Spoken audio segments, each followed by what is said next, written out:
পাতা দিয়ে, টমেটো দিয়ে মসুর ডাল। আর এই যে বড়া তো দেখিয়েছি। এখানে আছে কাতলা মাছের কালিয়া, এটা 80 টাকা মাছ ভাত, কাতলা মাছ। আর ওখানে আছে ভুলা আছে আর বাটা আছে। ভোলা মাছ আর 60 টাকা, ম্যাক্সিমাম 60 টাকার মধ্যেই থাকে।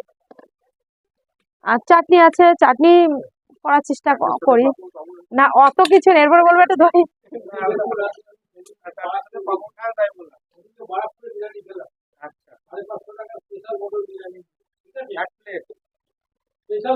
বারাকপুরে কি দাদা বৌদির বিরিয়ানি?